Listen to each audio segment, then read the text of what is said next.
Hi guys, it's David here from Write On Resources, and today we're going to be having a quick look at understanding the writer's voice. So this lesson is for the Functional Skills Qualification Level 2. It's going to be helpful towards anyone looking to do the reading exam. We're going to focus on reading text and selecting appropriate quotations. Now this is very important for the functional skills, but it's also really important if you're thinking about making that step and going on to study GCSE English as well. When you come to your reading assessment, one of the biggest things you'll have to do is compare texts. This is one of the key features of the exam.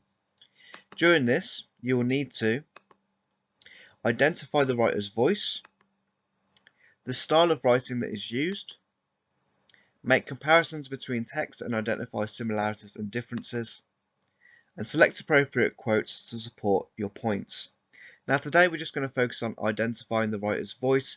If you'd like further help or guidance with this, please leave a comment, or like or subscribe, and I'll get back to you as soon as I can. So what is writer's voice? This refers simply to the tone or the mood that the writer has used to convey their thoughts and ideas in their writing.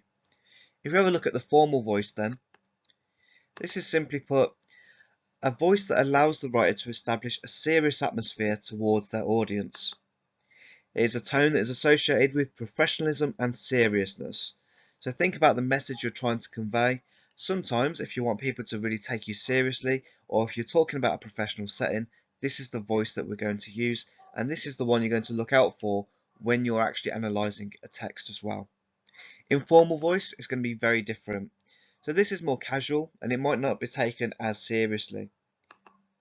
It is often used in informal writing, in emails and letters, and it will often be to people that you have a personal relationship with. This will use things like colloquial language or slang and won't follow the kind of strict structure that we get with a formal voice. So for this video today, we're going to be looking at the theme of animal cruelty. In a moment, we're going to have a look at an example on the next slide, and I want you to think about the tone that the writer has used in order to get his message across. Think back to the slide that we just looked at and consider whether it is formal or informal, and what are the key indicators that tell us about the form of the writing. Another thing to pay attention to is this word implied. So what it means is when something is suggested but not directly stated, and that's going to be really key for when we're looking at this next extract now. So, think about the language that's been used in the extract. What does it say about the writer's tone? So again, this is on the subject of animal cruelty. This is a really passionate topic. A lot of people can get really emotional about it. But in order for people to actually take you seriously, you need to make sure that your tone reflects the seriousness of the event that you're talking about. So it says, people who harm animals are simply idiots. There is never a reason to harm an animal. Do you think that it's clever? Or that it makes them brave? Well, the answer is no. Animals have the right to be looked after. If you don't agree with me, then you're just as stupid and selfish as the people who carry out these thoughtless crimes. So if you want to pause the video, if you want to have a moment and just look over this in a bit more detail, please feel free to do so. If not, I'm going to go ahead and talk about what I'm getting from this response. So it's a very, very serious topic that we're writing about, and it actually seems quite informal. Now it is using a lot of the techniques that we've looked at before, a lot of the DeForest techniques that does make the writing effective. But think about how offensive this writing can be. That word idiots is very emotionally charged. That's quite emotive language there. It's a very insulting, a very passionate word to use. And in this case, it can seem to be a little bit aggressive. The rhetorical questions as well. Although this is something that is really good to use, the repetitive nature that it's been used after clever and then brave might again give us a slightly aggressive tone to our writing, and that's something we definitely want to avoid if we want someone to take our message seriously. Animals have the right to be looked after.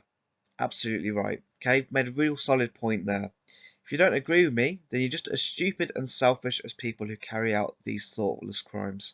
Now, if you want someone to take your message seriously, it's probably not a good idea to start insulting them, even if they don't agree with harming animals as well. So the tone of the writing is very important. This would actually class as informal because it's using some very negative language there that's going to have quite a negative effect on the audience as well.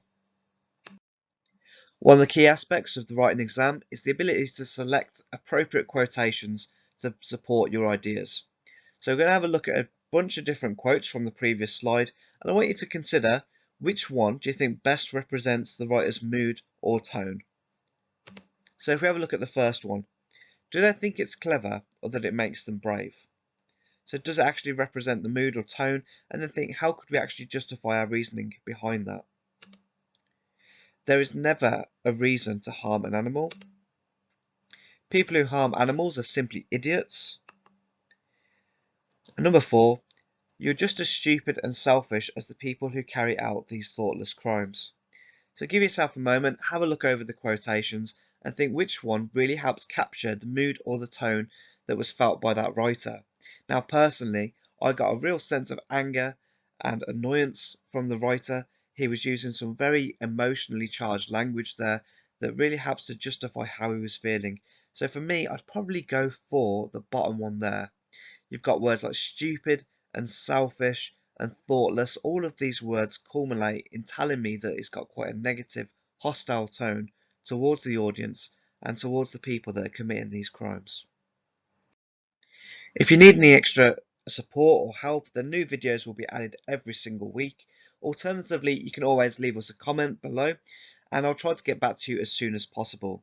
If you can't find what you're looking for on our YouTube page, then please check out Bookworm Teaching for some fantastic videos and guidance to improve your English. All the best, guys. Thank you.